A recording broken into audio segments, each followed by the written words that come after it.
Roll out the red carpet and get out your acceptance speech because we have your Backstage Pass to Hollywood. Backstage Pass starts now. In 5, 4. 3, 2, Are you ready?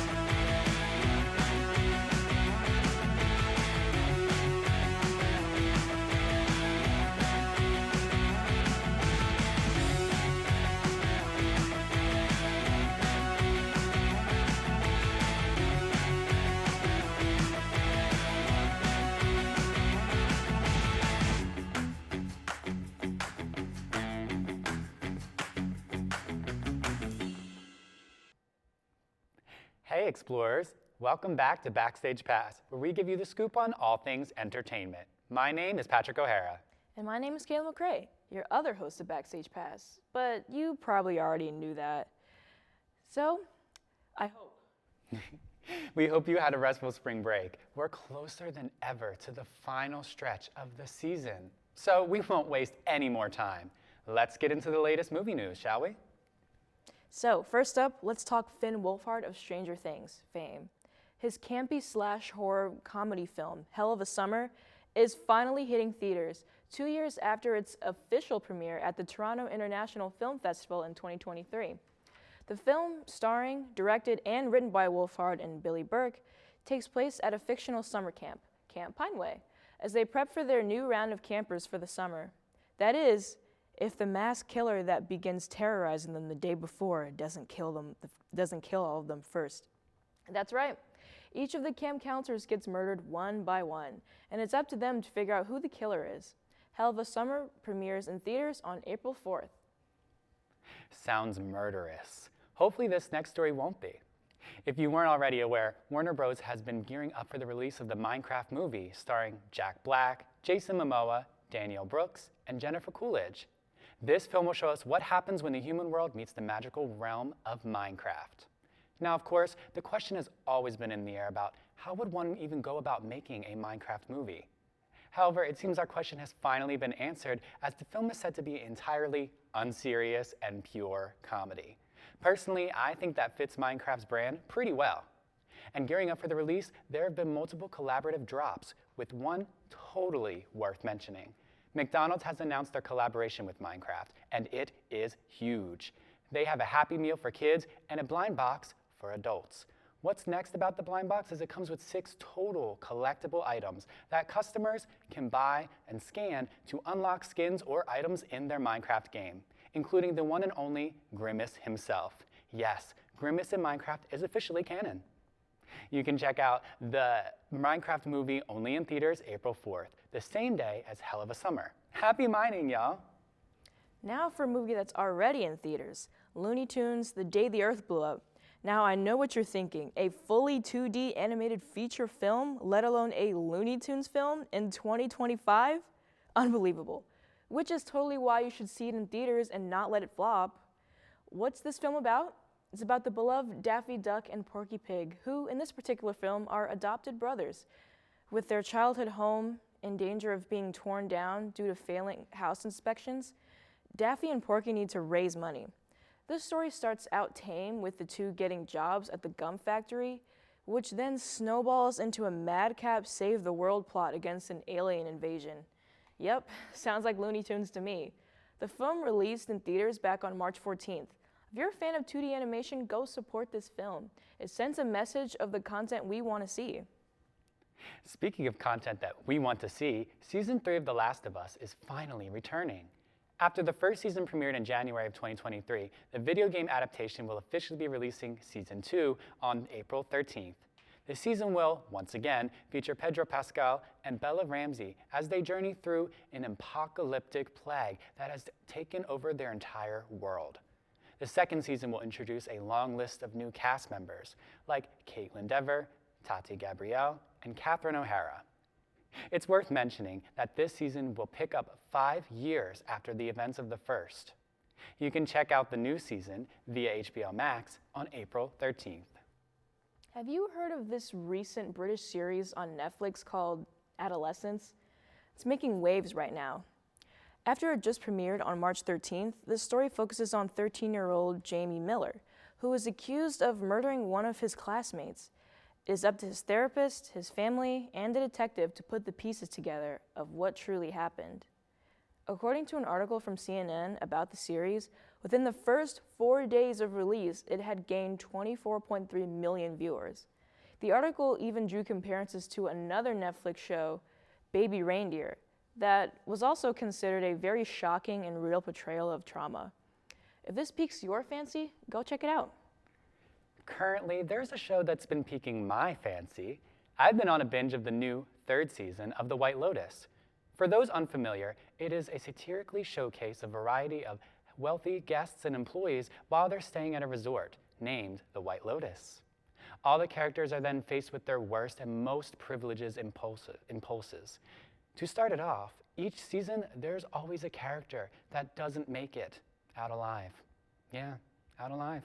What's interesting about this season, though, is how it's bringing the first 2 seasons all together for a full circle moment. It's quite intriguing and has me on the edge of my seat, desperate to find out what's happening next. Now, we talked about it earlier, but here at LaSalle University, spring break just passed. And it was very much needed, by the way. Nonetheless, before break, Kayla, Lucas, and I took to the main campus to find out what the students of LaSalle University were doing for their spring breaks. We also asked what they thought about the upcoming Hideaway Cafe, coming soon on campus. So, let's jump right into this new installment of Backstage Asks.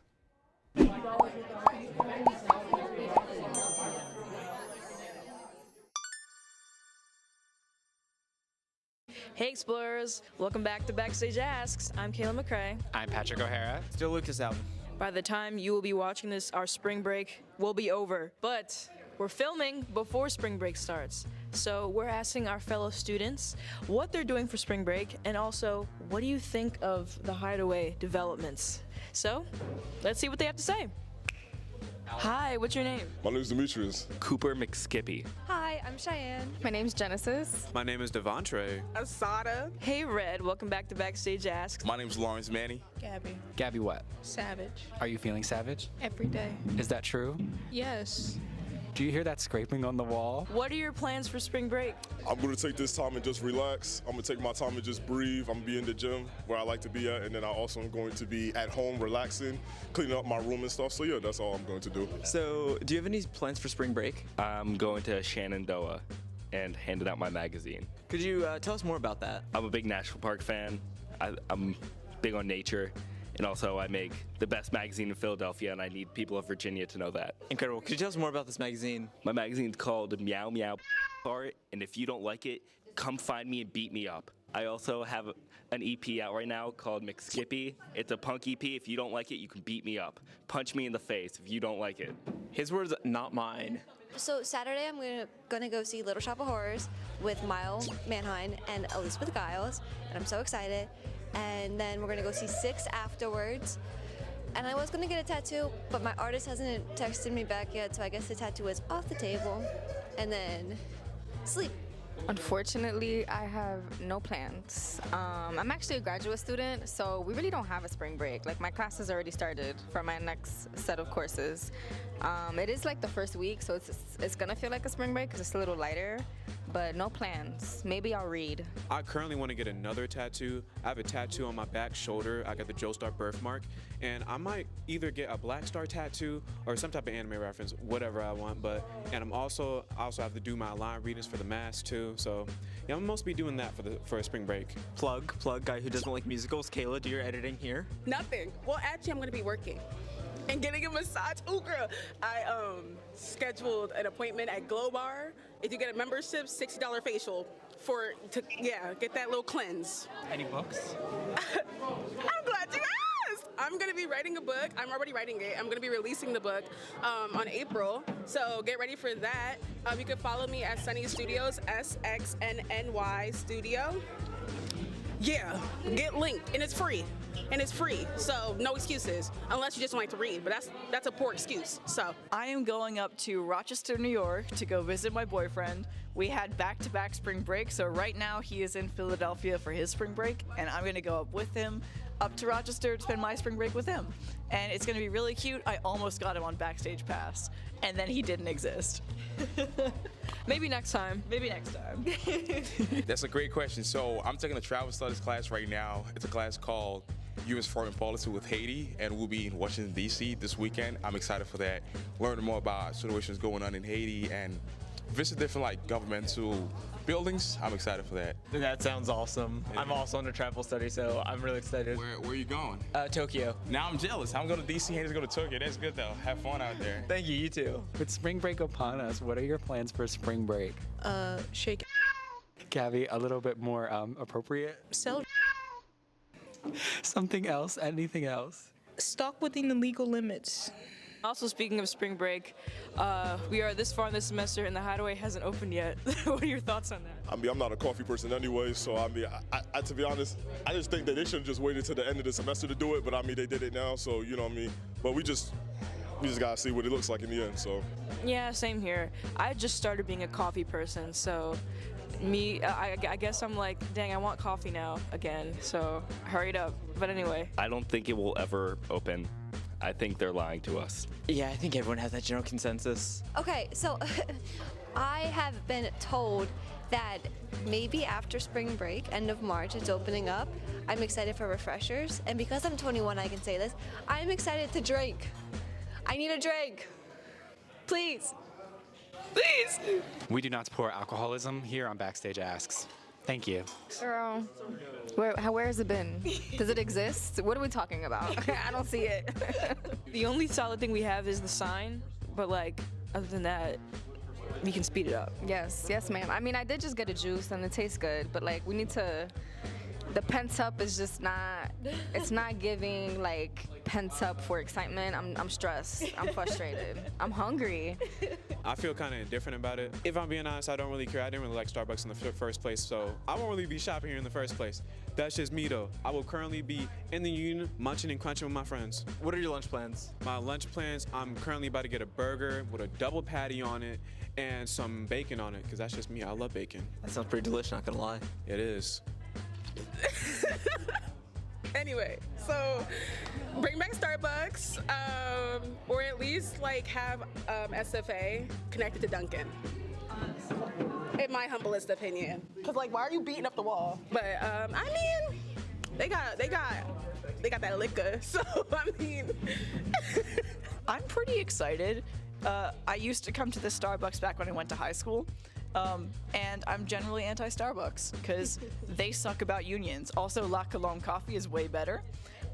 And it's going to be interesting having a bar on campus because my family are all European, so my parents went to a university that had a pub on campus older than the college itself. And I didn't know this existed in the United States. So this should be interesting. We'll see how much of a bad idea it really is. Man, I'll be honest with you, I'm really excited for this, especially like the late night hours, more food options, you know, try new coffee brand, you know, La Colombe. I'm excited for that, excited to see what it's gonna look like, honestly. So my thoughts on the Hideaway are very mixed. I see why they put coming soon because they don't want to raise people's expectations and keep changing the dates. Maybe the Hideaway is all the friends we made along the way. That's what I think. We loved hearing from you guys on your spring break plans. So I have to ask you guys, what are your spring break plans? Just a lot of work and commissions and stuff, and yeah. What about you, Lucas? So I am going on a travel study to Tokyo, but I'll save the viewers an experience because probably right after this, we're going to put an interview by me after the trip. So enjoy that in the next few minutes. That's funny because I'm also going on a travel study over spring break, but it's to D.C., Washington, D.C. So that'll be excellent. So far away. Not compared to you. No. Japan, no. You don't go to Japan? Like, it's not a 3-hour drive? Well, all right, guys. Enjoy your spring break, or we hope you enjoyed it. And let's get back to the studio with us. The Hideaway truly lives up to its name, unfortunately. And now, allegedly, if you say The Hideaway 3 times, its opening gets delayed by 4 months. All jokes aside, I am super excited to see what they offer when they open. But I am also excited to get in some new music news. What's the latest, Kayla? So, I know we already talked about it before, but that was the pre-release. Now we're in the post-release era of Chappell Roan's new single, The Giver, part of her sophomore album. Right now, it's at the top of the Billboard country charts, and for good reason. I adore this song. It's upbeat with clever allegories, a really creative marketing campaign, and I've seen opinions online that often talk about how they wish her song from when she performed at the NYC Gov Ball, The Subway, was released instead of The Giver. Subway seems to be more of the fan favorite with some fans, but me personally, I don't mind the timeline we're on. I'm fine with my rhinestone cowgirl hat over here. Lady Gaga has officially released her brand new album titled Mayhem. With 14 total tracks, including the hits Die With a Smile, Disease, and Abracadabra, Gaga takes us on an 80s pop rock adventure exploring a multitude of sounds and influences varying from David Bowie, Prince, and even Michael Jackson. Overall, this album is a 10 out of 10 and contains some of my favorite Gaga songs ever. We all remember Lil Nas X, right? The rapper / singer who's known for internet trolling and causing controversy with his music, all while being completely iconic. Dumb question, I know. But did you guys know that he has an upcoming album called Dream Boy? He's released 2 singles from the album called Hotbox and Lean on My Body. While I have yet to listen to the latter, I have listened to Hotbox, which is a very serviceable pop song reminiscent of an early 2000s jam. Perhaps the rest of the album will give this vibe, but we'll have to see when it releases. Jennie of Blackpink has also released her brand new studio album titled Ruby. Honestly, this album was really good. You can tell she went into the studio ready to make good music, and that's exactly what this album gives. My personal favorites are Extra L with Doechii, Queen, Handlebars with Dua Lipa, Like Jennie, and Damn Right with Childish Gambino and Kali Uchis. Oh, and of course, Love Hangover with the one and only Dominic Fike. This was a pretty good first album from the K-pop singer, and I'm definitely seated for more music from her in the future. Speaking of Doechii, an old song of hers is back in circulation. That would be Anxiety. Released to YouTube in 2019, sampling the hit song Somebody That I Used to Know by Gautier, the song began to make its rounds on TikTok in early 2025. This prompted her to release a full version of the song as part of her Alligator Bites Never Heal extended album. If anything, this goes to show how your old work can always find a new audience. Ariana Grande is officially returning to the pop music scene after she announced the release of the deluxe edition of Eternal Sunshine. This new version will feature 5 brand new tracks and 1 extended version, which Grande took to Instagram to reveal on March 17th. But that's not all. Grande also revealed that the deluxe will be accompanied by a short film titled Brighter Days Ahead. According to the film IMDb description, the story will follow the events of Grande's We Can't Be Friends, Wait for Your Love music video, where the character Peaches acquired the help of Brighter Days Incorporated to help her erase the memories of her ex-boyfriend. The synopsis also revealed that this time, Peaches will be exploring memories from her potential past life and her growing up. It will be an emotional roller coaster. In promotion of the short film, Grande has partnered with Universal Studios Hollywood for a small attraction at their theme parks for fans to take photos with. You can check out both the deluxe tracks and the short film on March 28th, or you can sign up for a limited screening of the short film in select theaters on March 30th. All right, so you're probably wondering what our co-host Lucas Alvin meant when he said at the end of Backstage Asks, there will be an interview later about my trip to Japan over spring break. Well, here it is, an interview with Lucas Alvin telling us all about his spring break travel study trip to Japan. Take it away, Lucas. Hi, everyone. You know, we've been talking all things spring break today here on Backstage Pass. And today I'm joined by our third host here, Lucas Alvin of Backstage Pass. Hello. And today we're going to be going over Lucas's experience on his trip during spring break. Lucas, where did you go over spring break? So during spring break, I went to Tokyo, Japan. It was part of the Digital Arts Department's travel study for the class Japanese Pop Media. So our whole class flew over there for spring break. Awesome. Yeah, it was a great experience. Did you have a lot of fun? Again, it was a great experience. I'll admit the jet lag isn't really fun. I'm still going through that. Right, they're ahead, correct? In terms of Yeah, time zone? roughly 13 hours. Wow, now that's got to be rough. Are you recovering now? Yeah, so I came back to Philly about like Saturday morning. Okay. I went to bed and I woke up like 14 hours later. Wow. So now that's crazy. Well, I'm glad that you're here with us today. yeah. So do you have any trip highlights that you experienced on the trip? So there's a lot of big ones. I would say definitely, the Lucas Core thing, so like pro wrestling. Yes. So getting to visit Corkin Hall was amazing. It's a legendary wrestling venue. I saw Pro Wrestling Freedoms there. Great main event. I met Jun Kasai.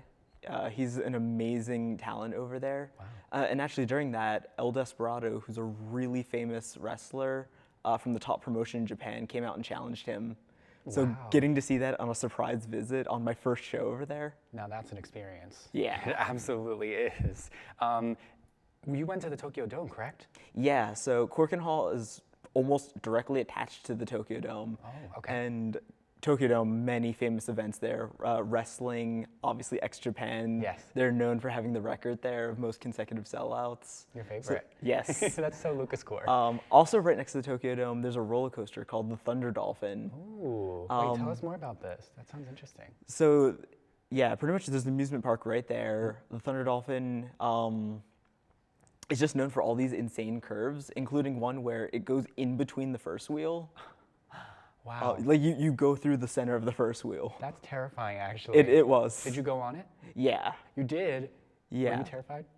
I love roller coasters, so now. Okay, so I'd probably be the same then, but still, that's really cool. Another cool thing at the Tokyo Dome is that it was during the MLB series. Oh my gosh. So there were other Americans there, but I wasn't going there. I was going right next to it for a wrestling show. Hey, I mean, that's better, right? I mean, you're more of the wrestling type. Yeah. So. But no, Shohei Ohtani ads were everywhere, especially because the game was Dodgers versus Cubs. Oh my God, okay. How did that feel as a Phillies fan? Pretty terrible. Should have been the Phillies. So are there any landmarks that you saw that are worth mentioning on the trip? There's a lot, but I'd say the biggest one was getting to experience Shibuya, especially Shibuya Crossing. Yeah. It's a very well-known intersection. I think it's something like 8 million people cross it per day. Oh my gosh, so, wow. And it's funny because all of the tourists were carrying their phones through it, recording it. Oh. Because the natives there know how to kind of navigate it, because there's not enough room to actually go across the crosswalk. So you kind of have to weave your way through. Oh, that's so interesting. Did you weave your way through? I managed. You managed. It was terrifying. Yeah, that sounds terrifying, just like that roller coaster. Did you visit the Nintendo store? I did. So in the Nintendo store in Shibuya, there's the Poke Center, which had a cool Mewtwo there. Oh, I love Mewtwo. It was really unique, yeah. And then beyond that, did you see Yoshiki? Well, I saw a little bit of him. So I went to Tower Records, also in Shibuya, coincidentally. And I spent a ridiculous amount of money. Oh gosh, how much? Well, I shouldn't ask, but let's just say approximately the U.S. equivalent of about 110. Wow. Okay. But was it worth it? Oh, definitely. I picked up some ex-Japan albums, all of my favorites. That's good. But that's so Lucas Core, actually. It was. Continuing on Yoshiki though, it was in Roppongi. I found a little capsule machine that had these little pianos. And the rare item was a Yoshiki limited edition piano. Did you get one? I had the one that wasn't Yoshiki modeled, but I put like $20 towards it. Oh, so do you have any more fun stories to share from your experience? Yeah. So the weather was really interesting. We had the anomaly where even for the natives, they're like, whoa, like this never happens. It snowed one morning. Wow. In Japan? Yeah. Wow. In March, that's super rare. So it sounds like they're kind of similar to Pennsylvania here. Very similar weather. But yeah, it snowed in the morning, then that turned to rain, and then the afternoon was super sunny. Wow. Okay, well that's an experience. It sounds like you had a great time in Tokyo. Yeah. There was also an interesting place not too far away. It was only about a 10-minute walk from our hotel. This place called Philly Nihonbashi, which is like a bar, restaurant, really small place. But the owners love Philadelphia. So I got to sign my name on the wall. And not too far away, there was actually someone drew the Explorer.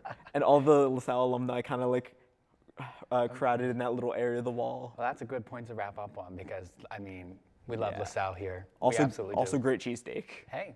Although nobody does it like Philly. No, no one does like Philly. But they're close.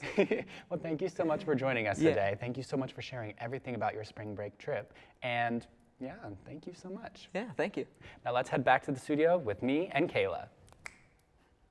Thanks, Lucas. Someday I'll visit Japan too. But you know you're not the only one that went on travel study over spring break, right?